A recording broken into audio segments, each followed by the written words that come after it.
दोस्तों सबसे पहले हम किंग लेयर के बारे में बात कर लेते हैं। और किंग लेयर में जो अहम एमसीक्यूज़ हैं जो पूछे जा सकते हैं पेपर के हिसाब से, वो आप लोगों के साथ डिस्कस करता हूं। इसके बाद एक और भी बात आप लोगों को क्लियर करवा दूं कि आप जितने एमसीक्यूज़ याद करें वो आप कर सकते हैं, लेकिन जो इम्पॉर्टेंट पॉइंट्स हैं जो एमसीक्यूज़ के हवाले से, नॉवल से, किंग लेयर से, इसी तरह पास्ट एंड प्रेजेंट से और पोइट्री से जो भी पूछे जा सकते हैं मैं आप लोगों के साथ डिस्कस कर दूंगा। आप जितने हो सके वो याद कीजिए और पेपर के हिसाब से आपके लिए बेहतर होगा। लेकिन इम्पॉर्टेंट जो पॉइंट्स हैं वो आप लोगों के साथ शेयर कर देता हूँ। सबसे पहले हम किंग लेयर की बात करते हैं तो शेक्सपियर की डेट ऑफ बर्थ और डेट ऑफ डेथ जो है वो आप लोगों ने याद करनी है। किंग लेयर किस साल लिखा गया था उस साल का नाम आप लोगों को याद होना चाहिए, और पब्लिश किस साल हुआ था ये भी आप लोगों को पता होना चाहिए। किंग लेयर के जितने भी करैक्टर्स के नेम हैं और इनका जो आपस में रिलेशन है, जो ताल्लुक़ है, वो भी आप लोगों को अच्छे से पता होना चाहिए।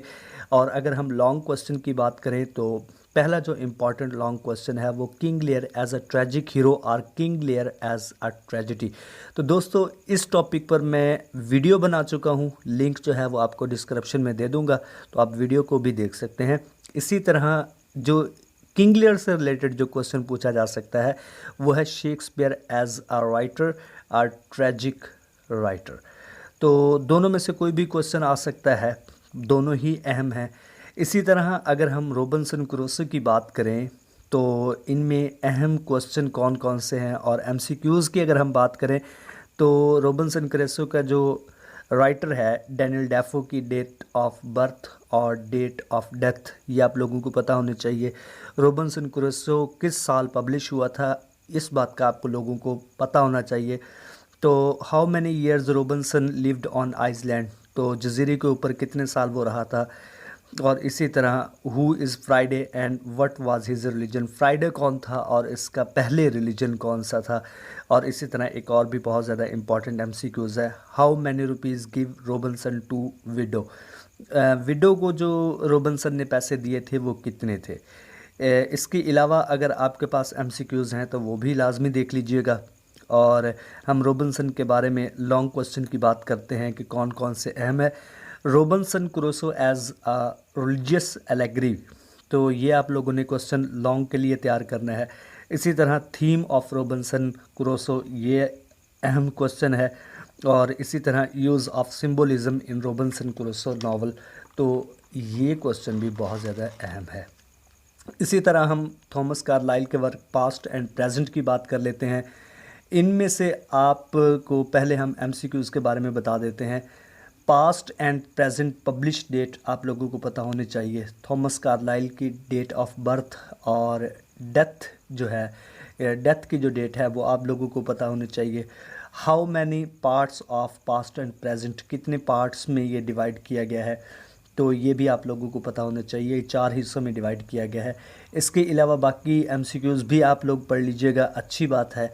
लॉन्ग क्वेश्चन की अगर हम बात करें तो theme of Past and Present जो है वो एक अहम क्वेश्चन है। Writing style of Thomas Carlyle ये भी एक अहम क्वेश्चन है। Critical analysis or summary of Past and Present, तो ये बहुत ज़्यादा अहम क्वेश्चन है क्योंकि आप ये जो सवाल है आप अगर आपको कुछ भी नहीं आता तो ये सवाल आप लाजमी याद कर लीजिएगा। और इस सवाल के ऊपर, इस क्वेश्चन के ऊपर भी मैं वीडियो बना चुका हूँ, इसका भी लिंक आप लोगों के साथ मैं जो है वो डिस्क्रिप्शन बॉक्स में शेयर कर दूंगा। इसी तरह गाइडे म्यूपर्सेंट की जितनी भी शॉर्ट स्टोरीज़ हैं इनके कम अज़ कम आपको समरी और थीम वाला जो क्वेश्चन है ये लाजमी याद करना चाहिए। और अगर हम पोएम्स की बात करें तो पोएम्स की भी समरी और थीम आप लोग लाजमी याद कर लीजिए। समरी से ये होता है कि कोई भी क्वेश्चन पूछा जा रहा हो तो आप उसमें समरी ऐड कर दें तो क्वेश्चन का कुछ न कुछ हम लिख सकते हैं क्वेश्चन के हवाले से। तो इसके अलावा अगर हम बात करें तो जितने भी पोइट हैं इनकी डेट ऑफ बर्थ और डेट ऑफ डेथ जो है वो आप लोगों ने अच्छे से याद करनी है। और अगर हम बात करें पोएम्स के हवाले से तो पोएम्स की पब्लिश ईयर आप लोगों को अच्छे से पता होनी चाहिए कि कौन सी जो पोएम है वो किस साल पब्लिश हुई थी। और इसी तरह अगर हम कम अज़ कम थोड़ा सा डिटेल में जाएं तो पोएम्स कितने स्टैंजास में लिखी गई हैं ये भी आप लोगों को पता होनी चाहिए। तो इस तरह से जो क्वेश्चन है वो बनाए जा सकते हैं। यही आप लोगों के लिए गेस्ट पेपर है मेरी तरफ से कि लॉन्ग क्वेश्चन जो है वो यहीं से सिलेक्ट किए जाएंगे। लेकिन कुछ लॉन्ग क्वेश्चन और जो शॉर्ट क्वेश्चन की लिस्ट मैं आप लोगों के साथ शेयर कर देता हूँ। हो सकता है कि इनमें से भी सब्जेक्टिव पार्ट में क्वेश्चन आ सकते हैं। तो पहले हम 5 नंबर वाले जो क्वेश्चन अहम मेरा ख़्याल है कि इनमें से पूछा जा सकता है, तो वो है what is difference between fiction and non fiction. ये बहुत ज़्यादा इम्पॉर्टेंट क्वेश्चन है, 5 नंबर के लिए पूछा जा सकता है। Metre and it types, metre क्या होता है और इसकी टाइप्स कौन कौन सी होती हैं, ये 5 नंबर के लिए अहम क्वेश्चन है। इसी तरह मेटाफर के ऊपर भी आपसे पूछा जा सकता है कि ये क्या होता है विद एग्जाम्पल, सिमिली क्या होता है विद एग्जाम्पल, एरोनी क्या होता है विद एग्जाम्पल, एलेगरी क्या होता है विद एग्जाम्पल, और इसी तरह सिंबोलिज्म क्या होता है, ये भी अहम क्वेश्चन है। इमेजरी के बारे में पूछा जा सकता है और स्टायर के बारे में पूछा जा सकता है। दोस्तों इसी तरह आप लोगों को कुछ लॉन्ग क्वेश्चन जो 10 नंबर के लिए पूछे जा सकते हैं वो भी आप लोगों के साथ शेयर कर देता हूँ। सबसे पहले तो लॉन्ग क्वेश्चन जो है वो है drama and it's kind. Drama क्या होता है और इसकी काइंड्स कौन कौन सी होती हैं, एलिमेंट्स ऑफ ड्रामा, ये इंपॉर्टेंट क्वेश्चन है, 10 नंबर में पूछा जा सकता है। What is novel and types of novel, ये इंपॉर्टेंट क्वेश्चन है, 10 नंबर में पूछा जा सकता है। और इसी तरह what is poetry and types of poetry, तो ये भी अहम क्वेश्चन है, 10 नंबर में पूछा जा सकता है। दोस्तों इसी तरह हम बात करते हैं इंट्रोडक्शन टू लिटरेचर वाला जो पहला हमारा पोर्शन है, इसमें से एमसीक्यूज़ जो हैं वो किस तरह सेलेक्ट किए जाएंगे। तो आप लोगों को बताते चलें कि कम से कम 20 में से 15 नंबर के जो एमसीक्यूज़ हैं वो इसी हिस्से से लिए जा सकते हैं। तो सबसे पहले मैं आप लोगों को बताऊं कि जितनी भी चीज़ें मैं आप लोगों को बताने जा रहा हूं इनकी कम से कम आप लोगों ने डेफिनेशन और एग्जाम्पल लाजमी याद करनी है। डेफिनेशन और एग्जाम्पल, तो आप अच्छे से पेपर को जो एमसीक्यूज़ वाला पोर्शन है वो आपका हल हो जाएगा, ये गारंटेड बात है।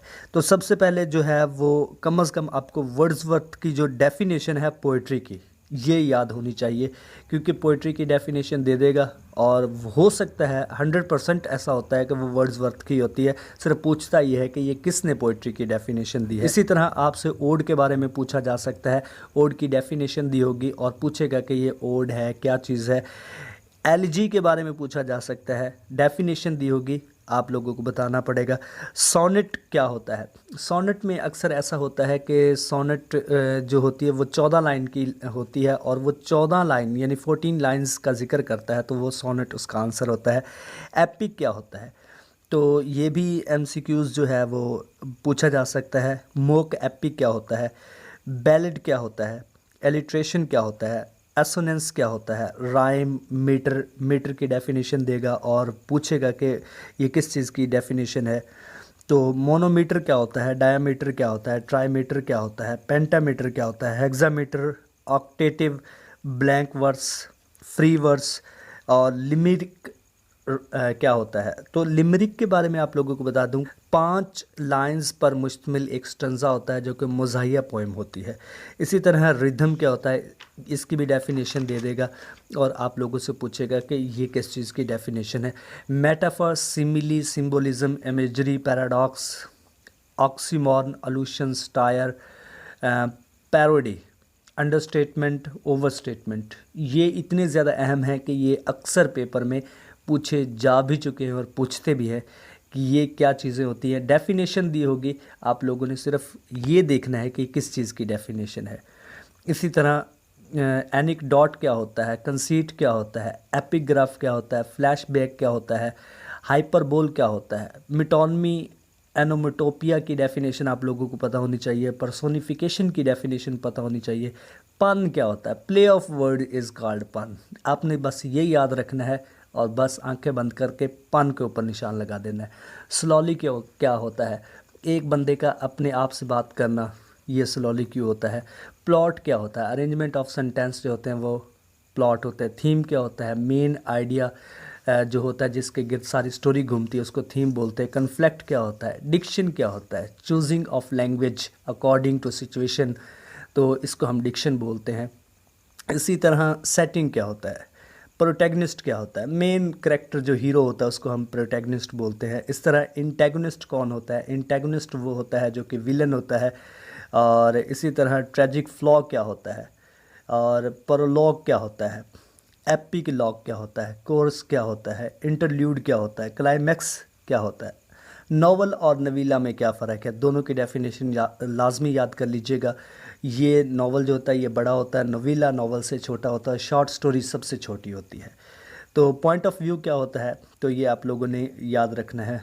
ओमनिसेंट क्या होता है, ये इसकी भी डेफिनेशन आनी चाहिए। डायलॉग क्या होता है, और डायलॉग असल में डाई दो होता है, और दो बंदों के दरमियान जो गुफ्तगू होती है उसको हम डायलॉग बोलते हैं। थीम क्या होता है, तो थीम के बारे में आप लोगों को पता होना चाहिए। नरेशन क्या होता है, ये भी आप लोगों को पता होना चाहिए। स्टाइल की डेफिनेशन आप लोगों को पता होनी चाहिए। और आखिर में टून क्या होता है, टून के बारे में आप लोगों को पता होना चाहिए।